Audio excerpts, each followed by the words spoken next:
couple people. If anybody even will show up. Probably no. Probably nobody. Can't say we didn't try.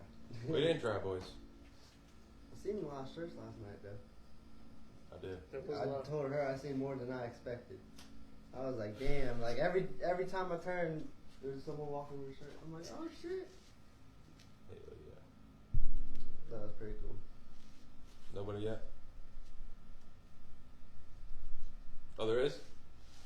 Oh, okay. Don't stare at me like that. Please don't. Too much pressure.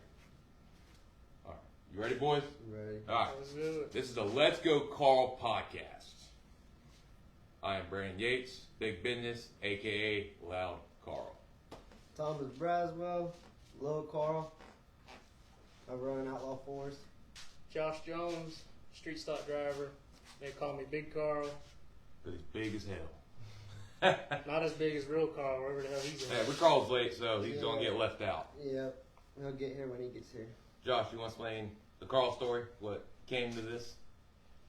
Well, you know, we was at track one night and the official kind of mouthed off the wrong way, and we're standing there after the races, and old real Carl looks at him and goes, you know, kind of looks like that Carl kid from Jimmy Neutron. And ever since then, he's been Carl. We call each other Carl. Brandon kind of brought that in with his little Carl group chat. Yep. Yep. And so now here we are, a bunch of Carls, just trying to make people laugh and give y'all an insight into what it's like to race around here, down in Florida. He did look like Carl, though. Carl Weasley. No bullshit. He no pulled that picture up next to him. It looks like Carl. No, yeah, we pulled up a picture. We're all Yeah. sitting there bullshit. He pulled up a picture, and we all started dying laughing because he looked just like this dude. But I've even shown up Built to the people same and all. like this guy and this guy, Yeah. and they're like, Yep. that's him. That's him, dude. That's I him. know. Some Sanuku guys. Yeah, Sanuku, bro. So y'all both raced last night? Yeah, I ran, and at first the car did seem tight. Like, in the feature time, I realized once the track dried up, it was tight. Like, because even when I'd set it sooner, because I was setting it sooner in the feature like he was telling me, and I'd set it sooner, and it's like I'd get mid-turn and just want to go back. You listen to me? Yeah. I don't know what the hell I'm talking about. Well, I listen. I try a little bit what everybody gives me because I'm just trying to get it, So I try. I take advice when I feel like it's right in the moment, especially if I'm feeling it out and I could tell. So I try to take advice, see what works for me, what don't, and go from there. What'd you do in the off season to get that car ready for Saturday? God, we cut the whole rear clip up because the real Carl wanted at last minute, like You didn't let him do no welding, did you? No, that's the problem. No, so we cut the rear clip up. He wanted to, because one side, we went and got that car from Georgia because my last chassis was bent to hell. And I had that thing stripped down, ready to go. And he was like, let's cut the clip because one part of the rear end was underneath, one was over top. So we just matched the other side, cut it, leveled it, scaled it. When we scaled it after my wreck the first night, when the bumper got yanked off, That was funny shit. that was a some good video. depressing shit. That was good. That was some. What caused you to get in the wall? So like, the track was already. Did you see a super squirrel slick. out there or something? No. Saw a hot girl, you had to turn over there and say what's up? No. Dude, we didn't even know what happened. We was up there watching. We're like, "What's caution out for?" Oh shit! I was so pissed. Dude, when they hooked to your car and they picked it up and they pulled forward and your bumper came out, I died.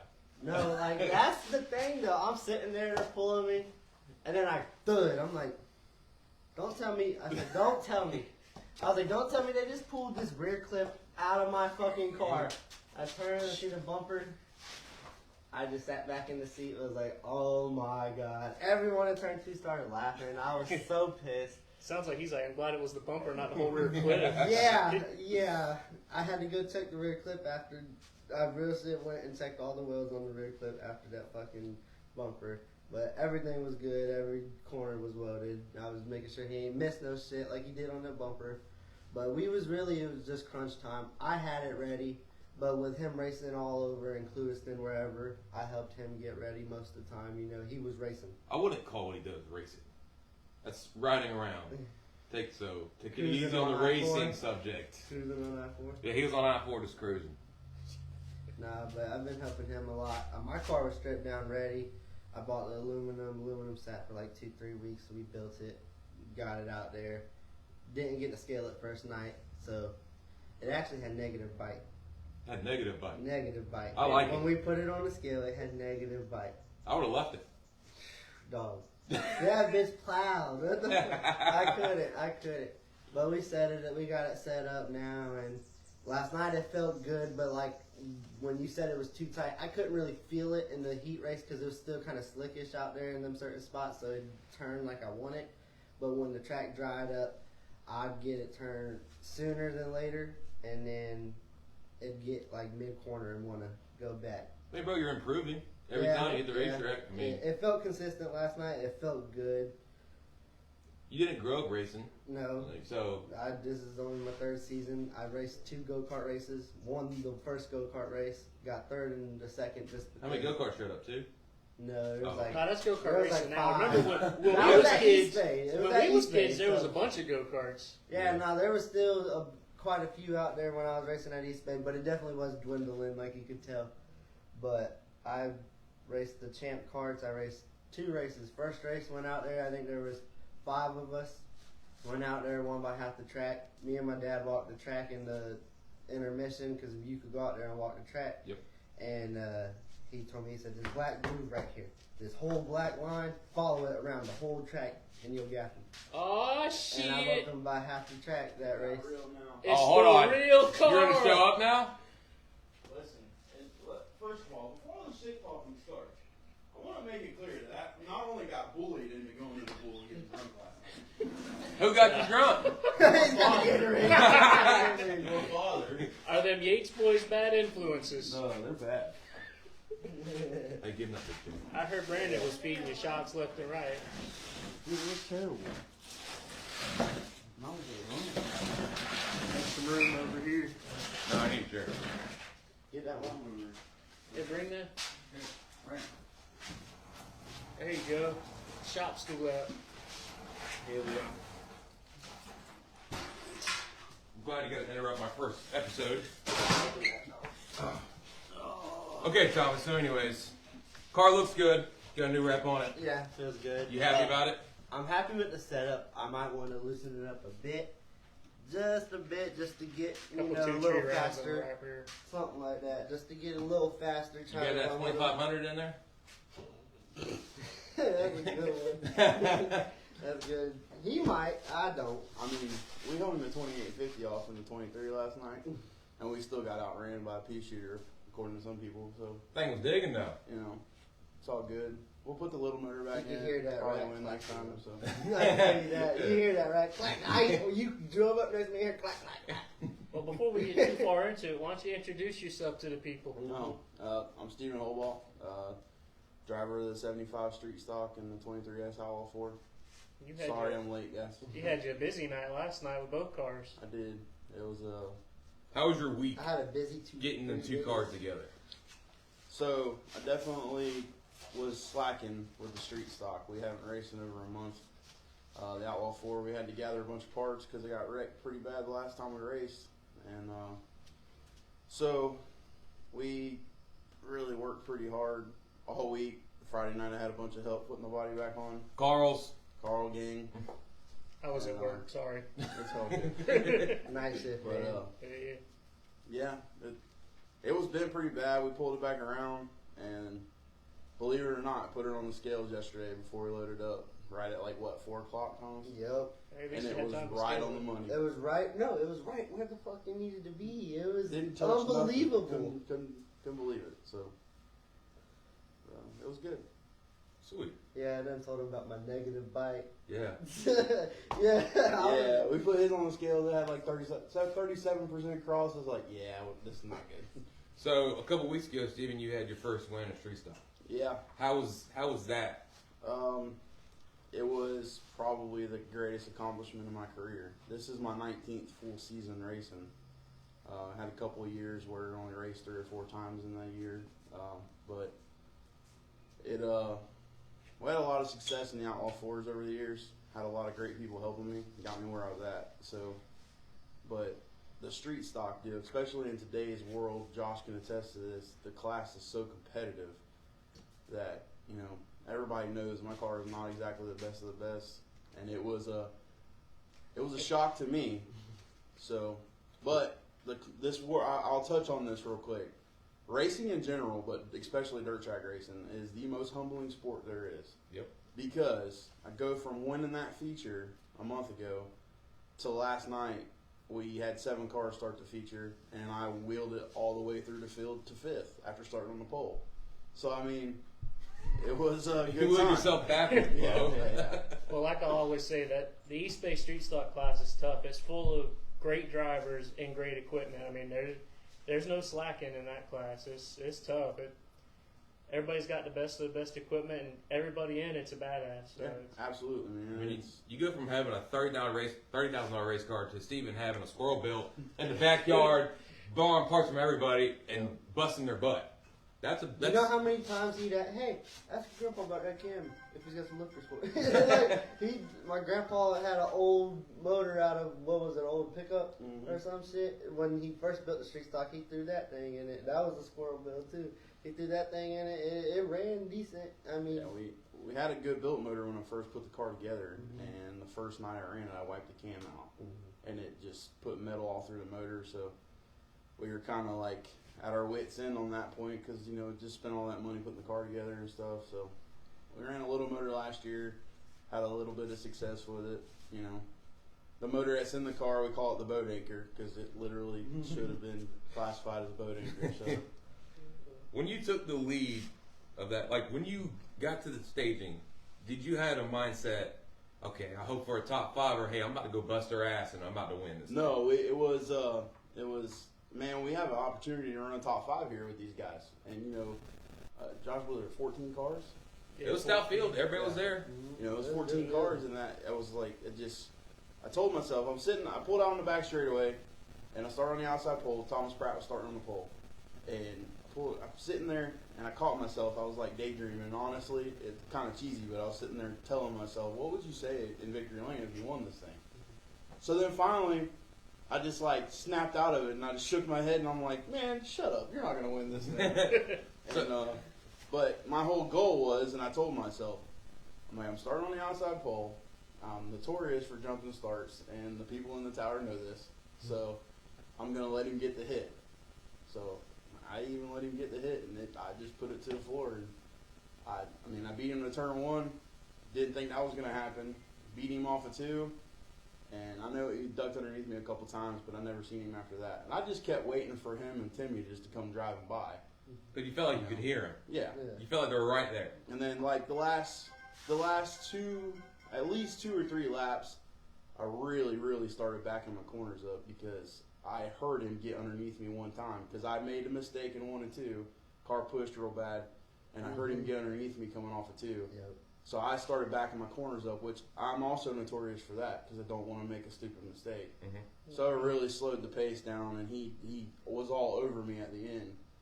But I mean, he was also coming. Don't get me wrong, but that's something I got to work on. You just got to run your line and run your race the whole time. You can't just slow down and change your pace. So Once you took the lead, did you think, okay, we're coming up, I got halfway. Did you think like, wow, I'm still leading this race. You're still waiting for them to come. yeah, no, the halfway mark. I'm like, oh my god, this is the longest race I've ever ran. Like you knew, hey, I got something tonight. So when you crossed we all know how it feels to get your first win in something. Yeah. When you crossed that white flag, you got the white flag. What were you thinking at that moment? Hey, dumbass, don't screw up. I mean, for me, like when I had my first day, my win, dude, I cried. Like I literally cried coming to the checker, dude. no, It yeah. was amazing. Coming to the checker, I had tears running down my cheek, down the back stretch, and it's really humbling because, just like we said, man, we're running on a shoestring budget to what I've always been, a shoestring racer. I've been criticized in the past because You know, instead of sitting out a week and doing the right thing, you piece something together and go race. That's just the way I've always been. And unfortunately, I'm not going to sit here and tell you I'll ever change. So it's what we do. It's what my family is, notorious for, and we make things work. We've been fortunate enough to be successful.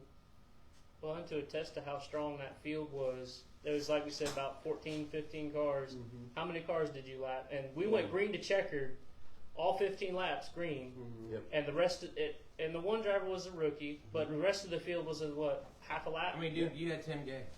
I mean, Yeah. you had Pratt. I mean, you got guys that been racing You street got stocks longer than you. Illinois, you got Conyers. street stocks, I mean, you got all them good guys. I mean, like, all of and you're leading this thing. Like, you're over here thinking, okay, don't mess up. And I'm over here praying because I'm in the stands like, please no caution, please no caution. Well, that was my biggest fear, and I was waiting for it because I knew if we had a caution, all right, nobody believes it except for the few here because they know what I got. But that thing had its tongue hung out. It was running hot. It was 250 degrees already, and I'm just telling myself, just pace it, and I'm praying that nobody makes a mistake. Whereas Josh is talking about the one car we did lap. Yes, he's new to it. He ain't got him a whole lot of seat time, but he did a really good job holding on to the car. yeah. And I seen him get sideways one time. I'm like, oh man, here we go. This is going to be my caution. This is going to be my downfall. Because I can tell you right now, when I raced Outlaw 4s, once again, we were always on a shoestring budget when I had my old 75 car. And I ran second to Shirlene Hammond 12 times in one season. I think a lot of us did. Yes. But when I can sit here and I can tell you I ran second 12 times in one season, after about the 4th or 5th time of running second, it's not fun anymore. No. It really sucks because when I say I run second, it was always I'd lead between 5 to 13 laps, and then we'd have a caution. And she would always get me at the end because the better equipment would And be you always there. knew, man, my stuff ain't going to take off. Nope. You know, You always It's already try to do hot. everything Yeah. you can. Like, oh That was man, me on the clutch last is race hot, start. And the biggest thing is when yellow came out, like for me, I started talking to myself like, all right, Brandon, you need to do this, and you feel like you can hear them right there, and you're like, don't mess up, and stuff like that. yeah, it was like last night. We had the caution with 2 to go in the Outlaw 4, and Vernon had pulled out probably at least a straightaway. Yep. And when I had the caution, I didn't tell myself that I thought that I had a chance to catch him, but I'm like, well, man, here you go. Here's the Hail Mary. But also, like I said, I'm notorious for getting the jump on people on starts, so I get watched like a hawk. I always have and I always will because they know how I race. So I was telling myself, are you going to try to sneak one off and just drive to the outside, or are you actually going to fall in line? And, well, after getting coached all the way down the backstretch about being told to stay in line, I just decided to stay in line. So Vernon drove a great race. We had a shot. I drove underneath him at one point. I think I'd come into the white flag, and I shot my shot, but he drove away. So I wasn't expecting like that car to run that good from me coming over and we're all getting it. Dude, the car's tore apart. Yeah. There's no deck. The motor's sitting sideways because it's bent. Then we're over here drilling holes. Just put a right front shock on. And when I left Friday night, I mean, we put the deck on. All you had left was little minor stuff. And for it to roll out in that heat race, start third row outside, and just take the lead down the backstretch, I was confident. Like, hey, this thing's got something tonight. yeah, the only issue you really have with it is it's got something's wrong with the rack opinion from the wreck. It just kind of got overlooked. But if I described it last night to a couple of guys, it literally felt like there's a beach ball in between each tire and the frame rail. So it wasn't necessarily hard to drive by any means, but you had to constantly fight the steering wheel because it didn't want to. It wasn't trying to yank it out of your hands, but it would pull it back like it was trying to self-center, if that makes sense. Yes. So that's why I describe it as in like either beach balls or 2 big ass rubber bands or something. So it made it really difficult to run a smooth line. So honestly, my hands were really tired at that point. Brandon, you can attest to Outlaw 4s. Like my car, I'm fortunate enough to have power steering, so What a sissy. yeah. But a lot of these cars, we never ran power steering on them. If I had a power steering, I would hit the fence. Dog, I'm on the Okay. restart. I'm on the restart. I'm like, man, I gotta pop it. I look, I'm at about 200. I'm like, all right. My arms are wore out. It was 13. We was on 13. We had 2 to go. I'm like, all right.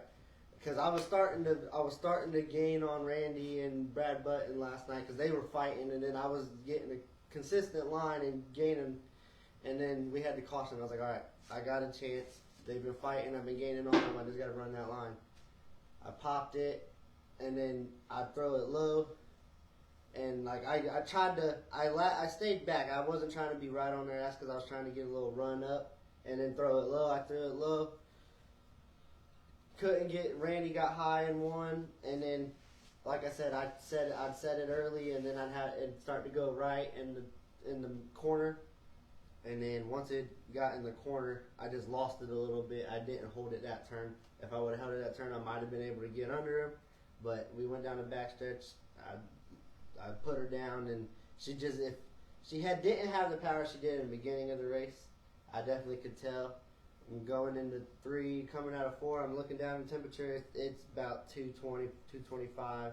Coming to the checkered, I throw it into 1. Hit the brakes.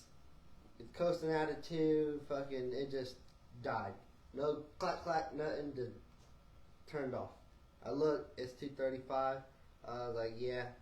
I shut it off. I just let it coast into 3, put my hand out the window, and then I'm looking at Vernon. He's sitting there too. I'm like, damn, we both probably ran hot. Yeah, that was kind of a kick because that Vernon actually his stuff just shut off. Yeah, mine did And too. It got hot as hell. we were coasting down the back straights on the cool down lap, and I went to pull up next to him, to wave at him and tell him good job, and all of a sudden his car just died. I was like, really, you couldn't do that a lap ago? Yeah. But Could have been that 2500 he had in there. yeah, man, you never know. He had a big old hoss in there, boy.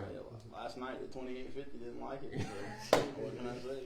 It's I mean, bro, but you went from being a squirrel.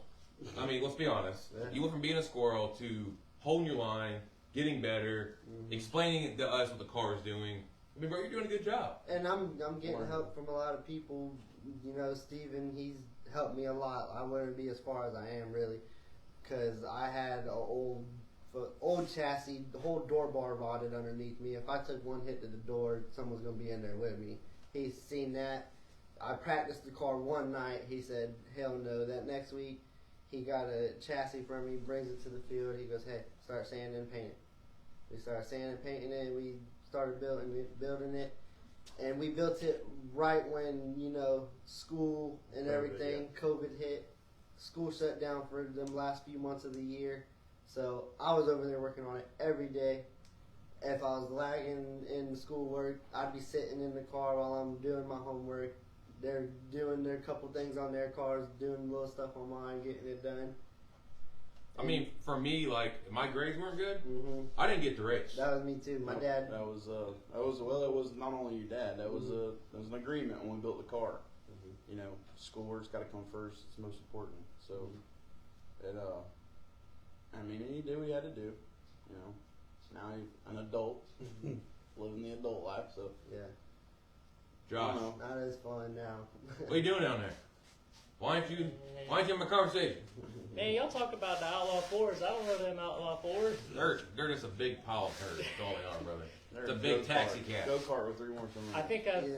purposely gone to an Outlaw 4 race, for an Outlaw 4 twice, and it was the same weekend. I was up at Milton when I went with Nick Ebrang, which that was an interesting weekend.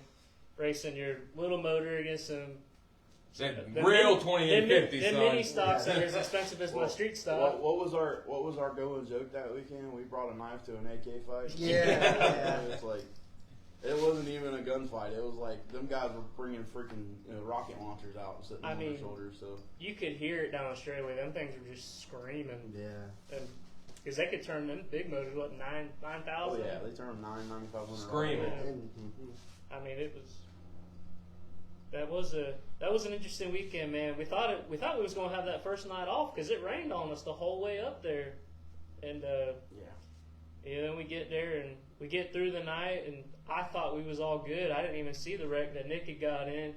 you know, he comes off the racetrack. I'm like, all right, we ain't got much to do to the car. You know, we finished for one piece. He come rolling by, and I see the deck's caved in real bad. I'm like, oh, we got a lot of work to do. And, you know, we went out there the next morning, and, I mean, I got sunburnt for how long we was out there trying to get that car fixed and washed and ready to go again.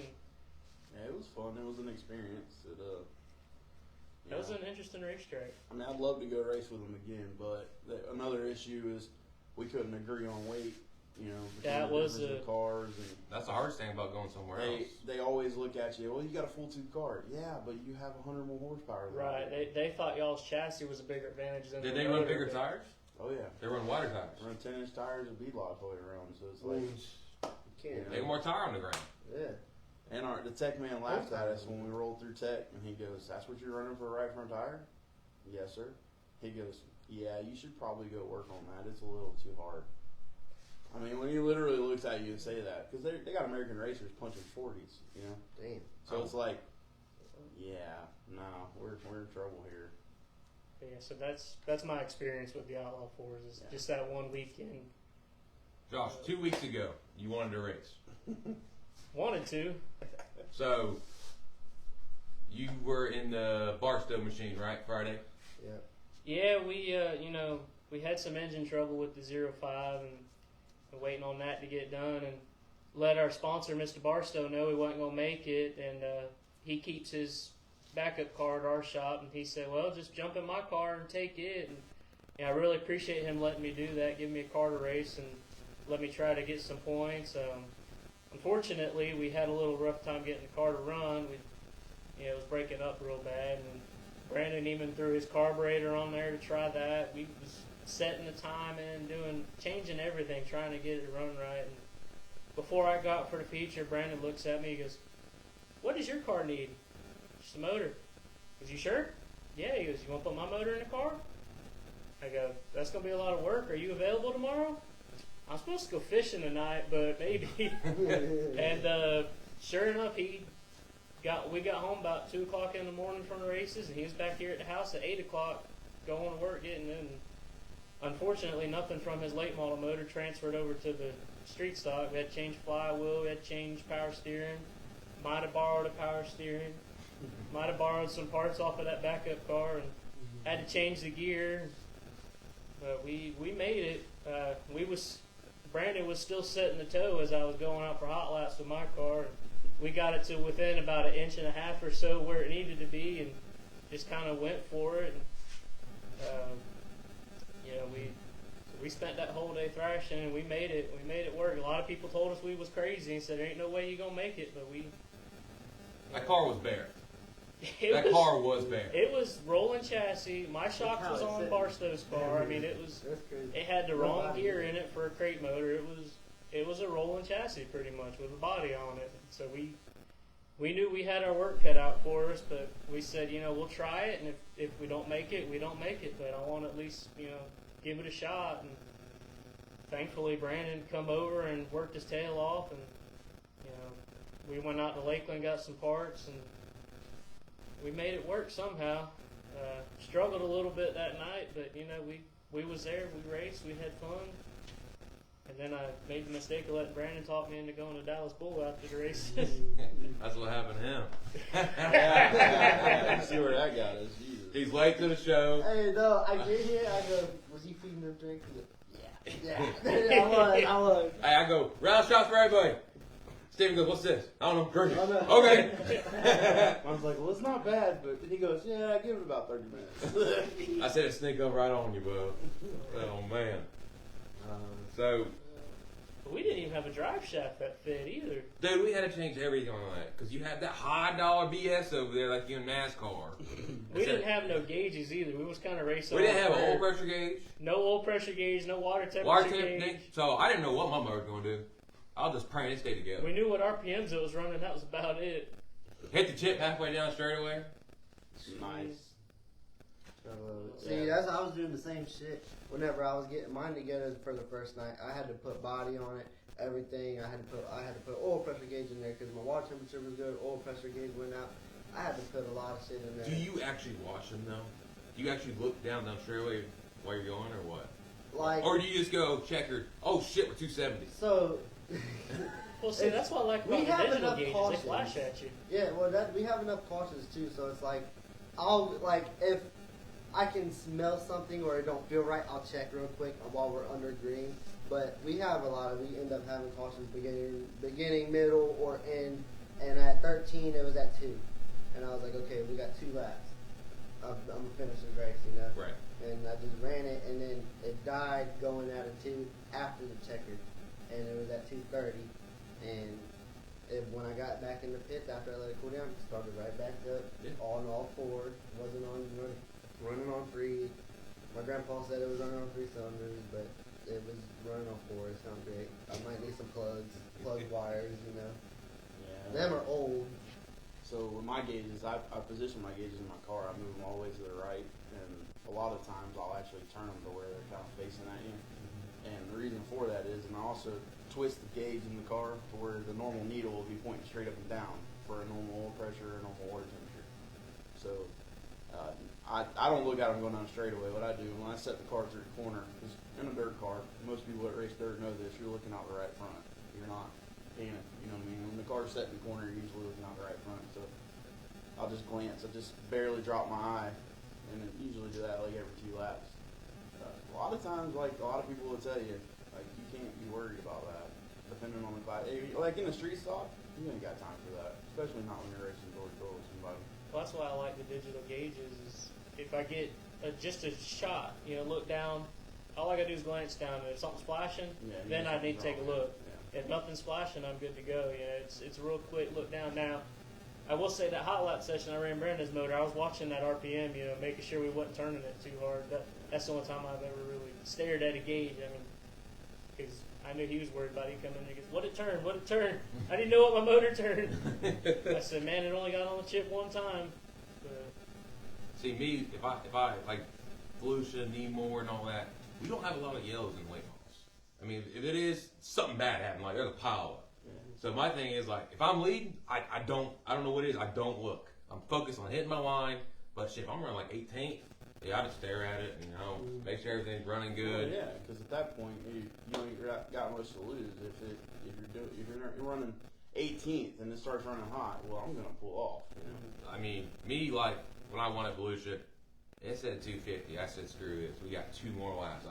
This thing will blow coming to the checker.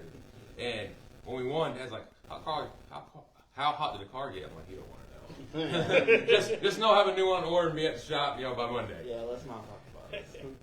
So, Or you could be like me and lose brakes on lap 6 of a 75 lap race at Lewiston and just, whatever. you don't need listen, no break. there's only 5 laps left. I mean, that's a long race. Yeah. 5 laps. It took them the last 5 to finally get to your bumper in lap 2. Yeah, that was the 92 lapper in December. That was crazy. Back in That was fun. February That this was year, fun. we went down there running 10,000 to win, and I thought I had something, and I was rolling through the middle, and I passed a couple cars, and somebody spun out in front of me, and I had nowhere to go, and I kind of tail slapped him. I thought you had something at that 92 lapper, man. I was falling behind you. You was getting ready to pass somebody, and I was like, all right, we going to the front. And all of a sudden, I seen that guy clear you. I went, sorry, Steve, I got to go. I'm at the top show. Yeah, That was the pea shooter. Yeah, that it would was- take off great. Well, let me tell you, but I knew when you told me you was getting more motor that you was going to be trouble because you was hard enough to pass with that little motor. This guy's hard to pass at anything. Listen, Listen, he can tell you every time I pass him, I had to door him. Dude, it took I me. had to door him. It took me 2 or 3 laps running wide open around the top to get around him at East Bay. I mean, you got to work for it to get around him. Dude, I doored him in the flag stand. He was pissed. I'm like, Bub, you make a car real wide. I'm like, when I got to run, I got to go. Because if I can get around him, he's going to play hell trying to get around me. So, you got your first win streak stock. You got your first win streak stock. So, you're both the one-hit wonders right now. yeah. So far, yeah. How's that feeling? Like, it's got to suck to be like, okay, I got to win another one. I mean, the first one was hard. First one's always hard. And they come easier as they come. So I say. That's Last what night they was say. proof That's- that yeah. that's wrong. But okay. But being a one-hit wonder's got to suck right now. Being a no-hit wonder sucks. Take it easy, buddy. Me and Josh can tell you that just getting one was something Oh, in yeah. my book. Okay.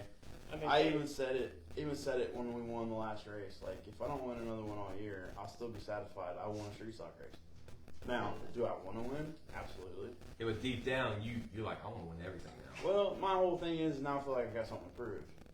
Because yes, right, the racetrack was where I needed it. You know, It was I had the perfect. preferred line. You know, everything fell together. So yeah, it was a deal. I got whoops, my bad. But you know, Well, like I said, it's a tough class. Everybody's good. I mean, that night I ran third in the Memphis Series race. I was ecstatic about that. It felt like a win just to, you know, we had Austin Sanders, who's won a ton of modified races in the street stock, and I was trying to chase him down. You know, he's a badass, man. I mean, Running third to him felt good. these days now, like racing back then, I hear my dad, and you know people, and you know My people. grandpa. Back in the day, a race car was a stock car. yeah, It was Yeah. a real stock car. yeah, Dude, my dad's told me 100 times that's a late model sitting over there from back in his day. It, yeah. I The mean, 80s, that was a late mall. the technology we do now, you know, all the adjustments we can make and stuff like that is just amazing. That's why it's so hard to compete now. Like the Yeah. street stock, dude, you guys got as much money as I have in my late model. You know, you're basically a limited late model now. We're a So quick change away from the limited late model. exactly.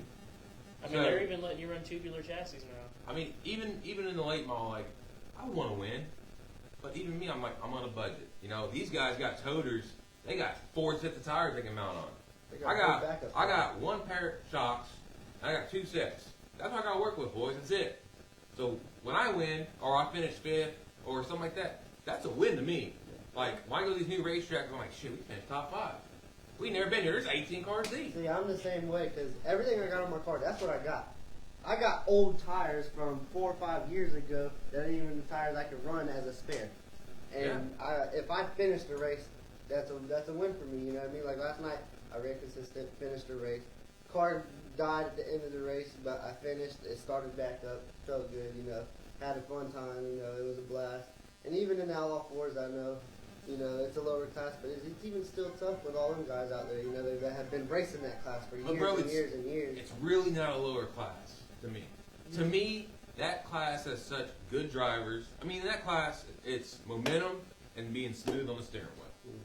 Listen, a lot of the, you know, not to cut you guys off, but there's a lot of competition in different classes between late models and modifieds right now.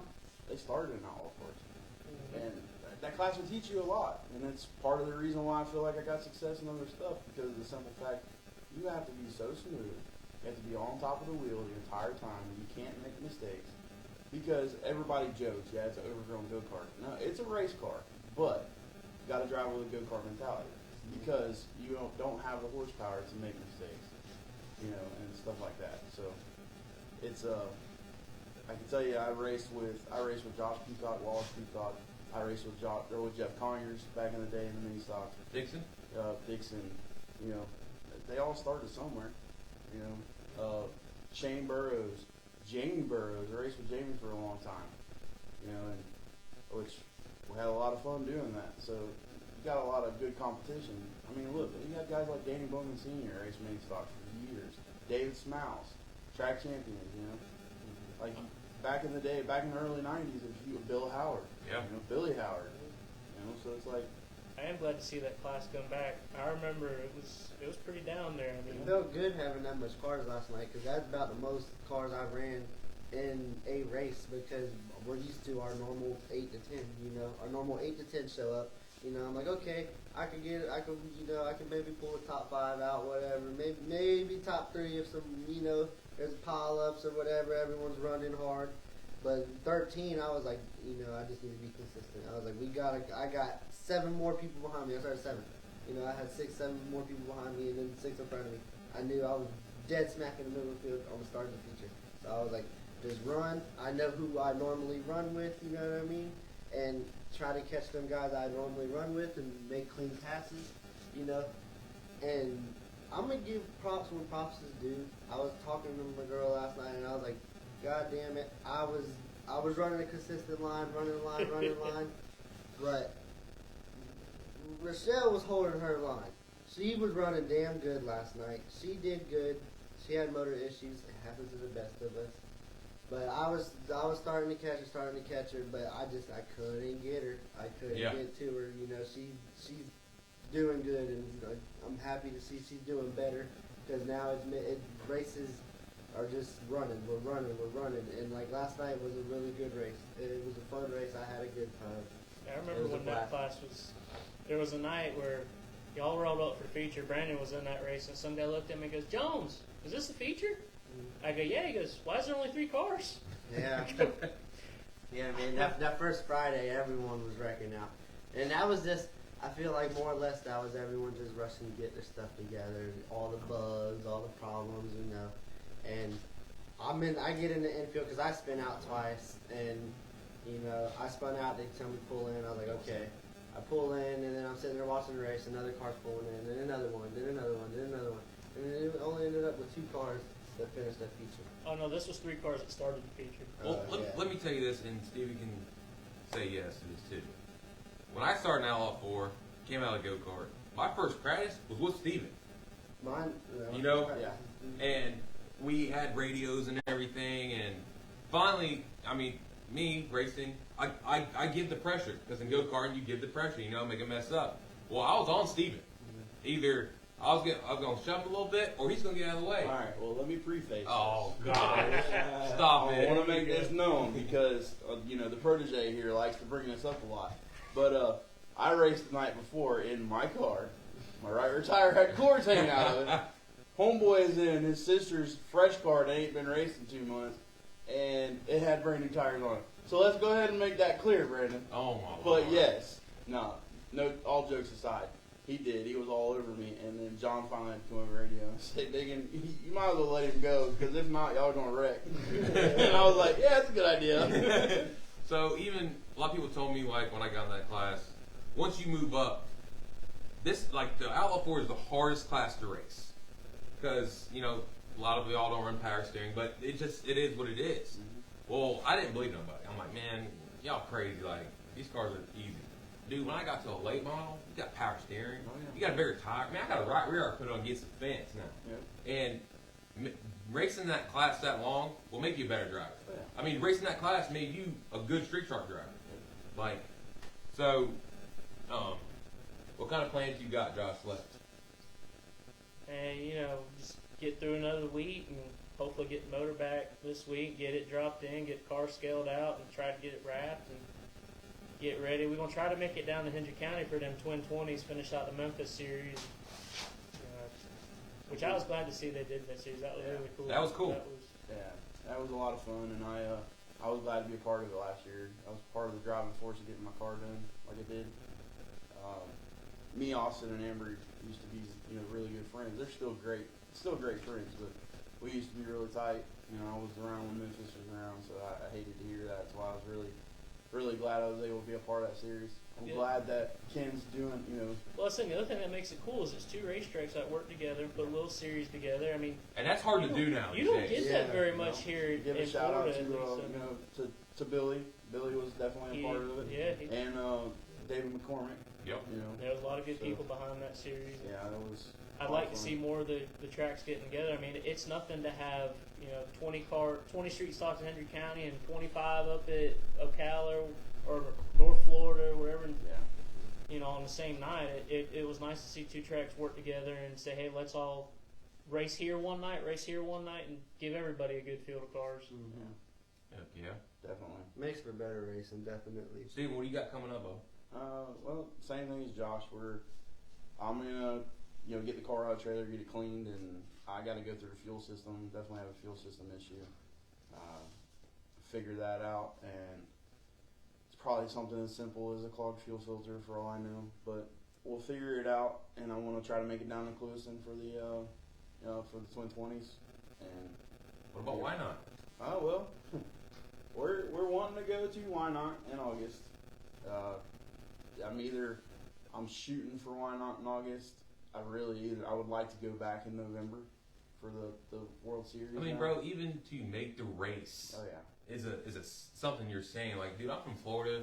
I got this old beat up car. Y'all got these brand new statement cars, bro. I made the race. I don't care about start last. Oh, yeah. I made it. That was the whole goal during the Nationals, and when I ran the Nationals this year, my goal was to make all 3 nights. Unfortunately, Thursday and Friday didn't go our way, but it wasn't because we didn't have the speed. It's just because the luck never fell our way.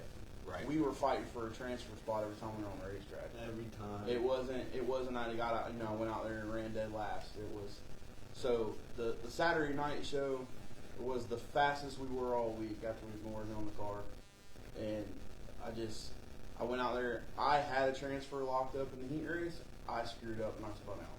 The car was too free. Made some changes, and went out there for the B main, and I wound up having to start. I started 8th, I think it was, and we went in, and me and my buddy David and Thomas and all of us were standing there, and my buddy Mike Lees was standing there. And we're talking. David's like, "Man, I want to try this, this, and this," and I'm going.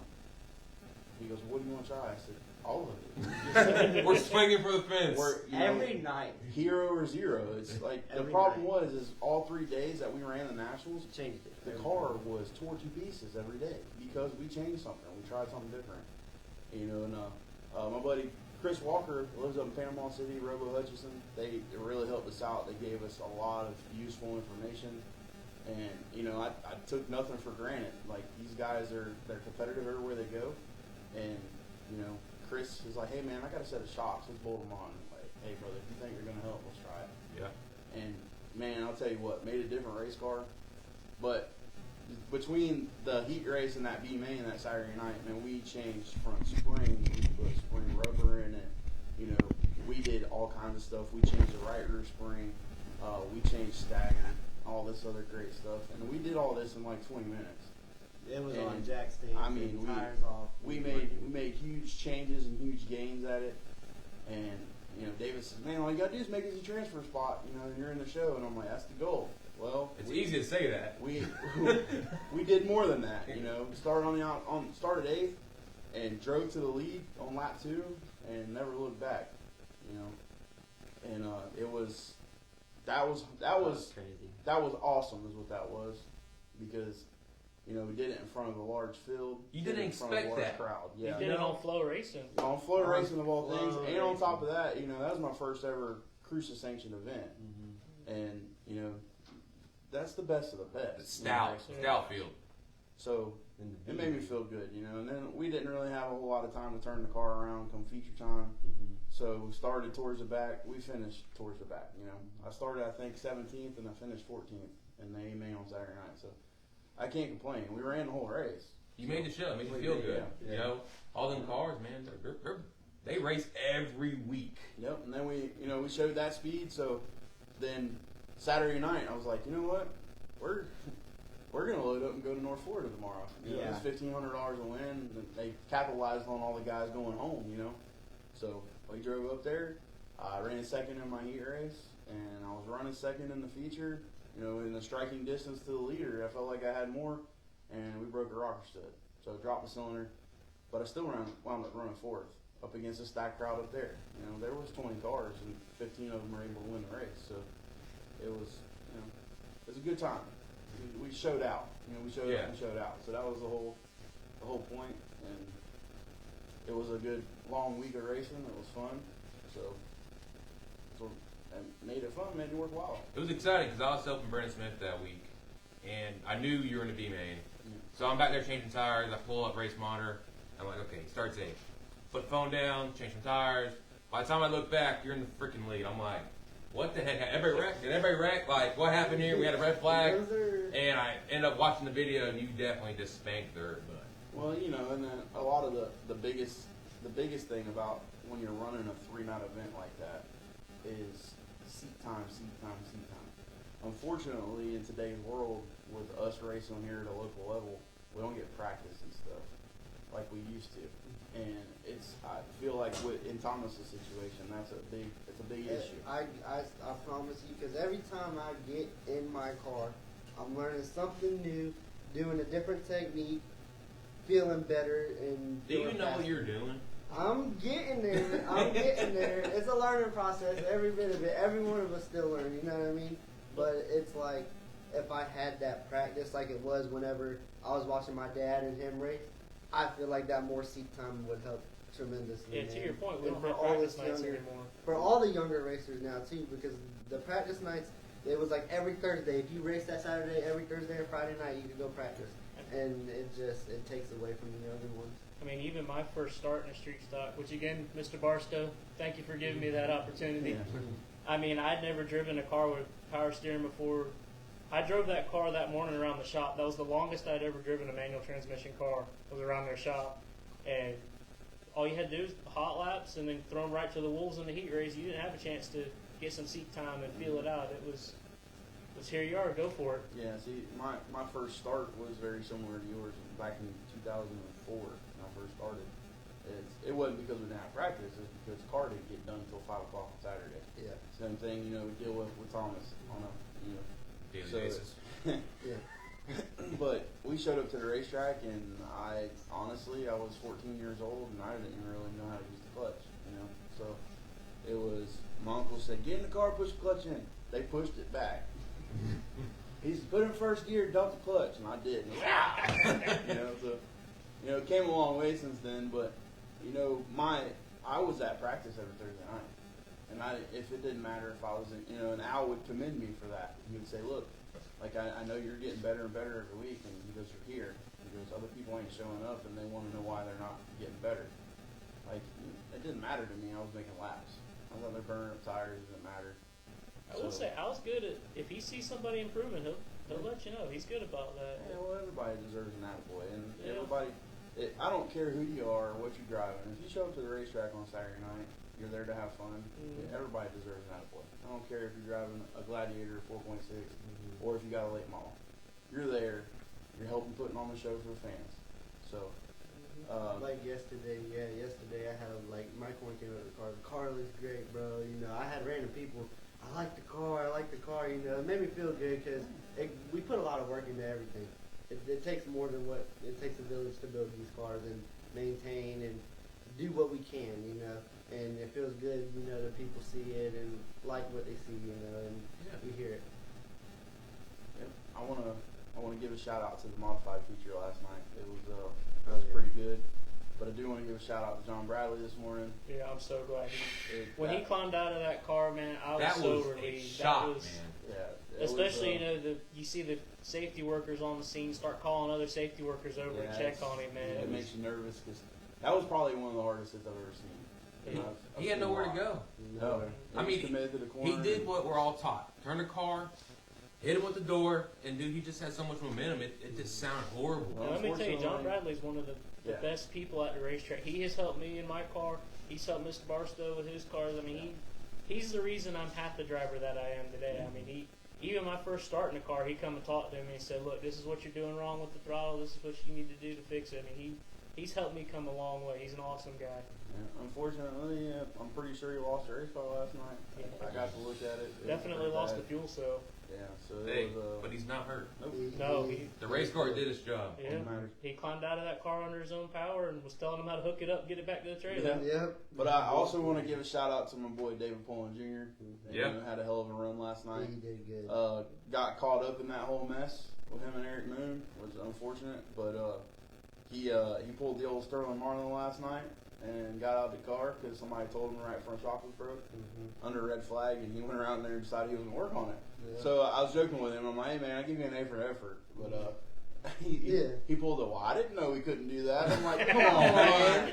Doesn't say in the rule book. It's Listen, unwritten my boy rule. took a pair of old earphones that he had laying in the floorboard and tried to use the cord to tie the shock up, trying to keep the shock from getting tore up because he wasn't going to pull in. And like, dude, who does that? Who thinks most of that people- that exactly. quick? Most people are just like, whatever. No, not David. Like, well, let me try to tie this thing up. So that was pretty cool. What caused that wreck?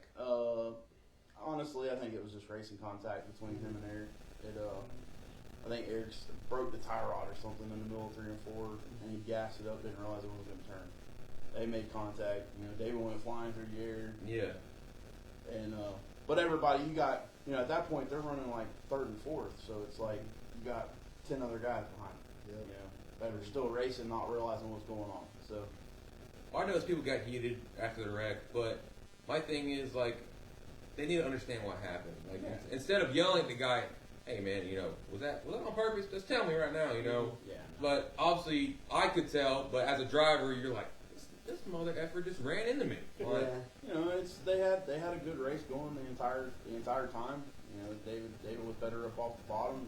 Eric could get a better run off the corner, I feel like. So, and I honestly, it was probably just a little bit of frustration, like making a Hail Mary last ditch effort.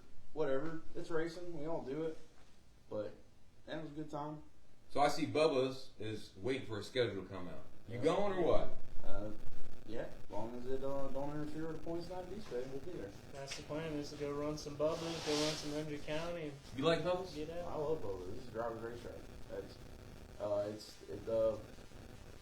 I say that about Ocala because it don't matter how good of stuff you got. You have to have good stuff, but if you don't know how to navigate the place, you ain't getting Dude, 3 and 4 gets me every time. Dude, I love it. You're wide open from the time you come off of 4 till you get to turn 3, and you have to make moves through 3 and 4.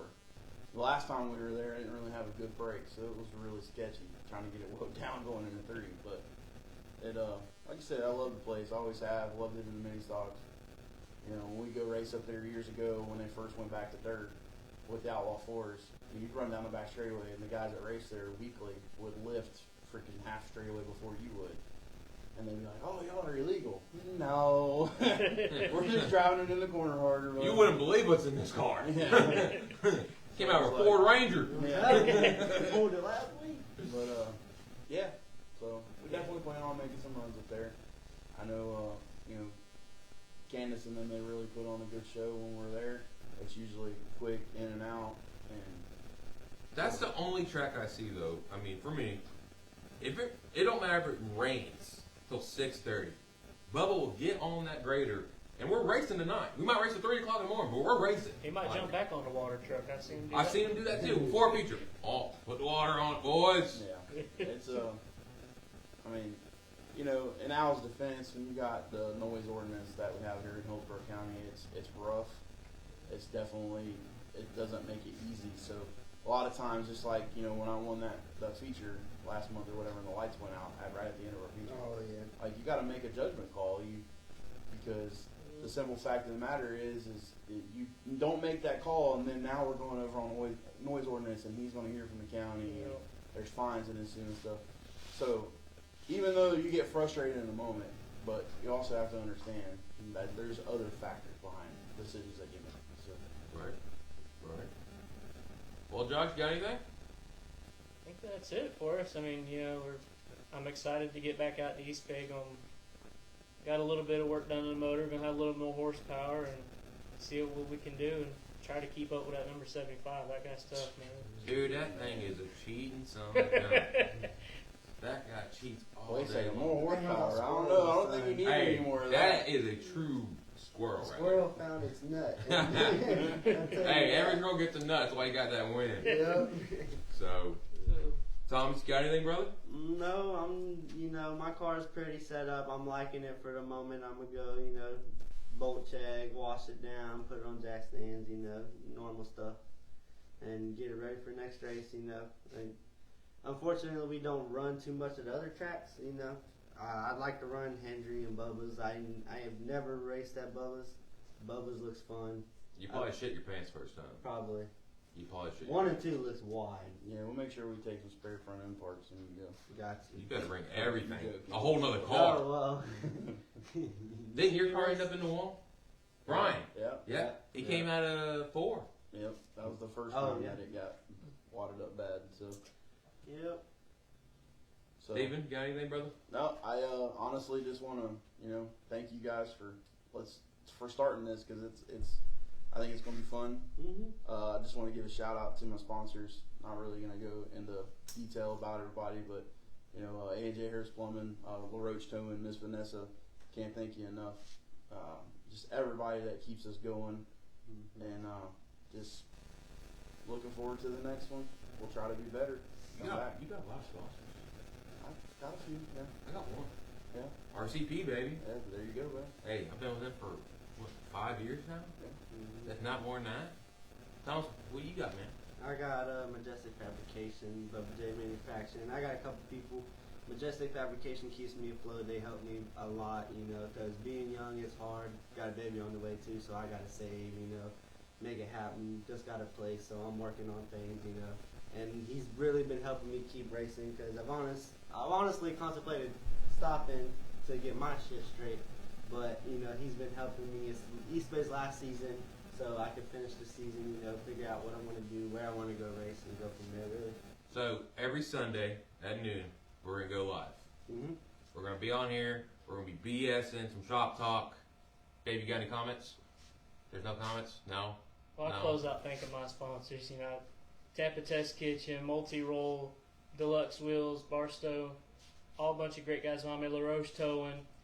A lot of people help us to get back to the races. You know, we really appreciate it, and I'm looking forward to getting my car wrapped and have everybody on there, make it look real nice, and you have something good to show off to all the sponsors. And we definitely do take sponsors. You know, Candace Keeley's gonna come on here soon. Yep. So, boys, next Sunday, I'll see y'all there. Next Sounds Sunday. good.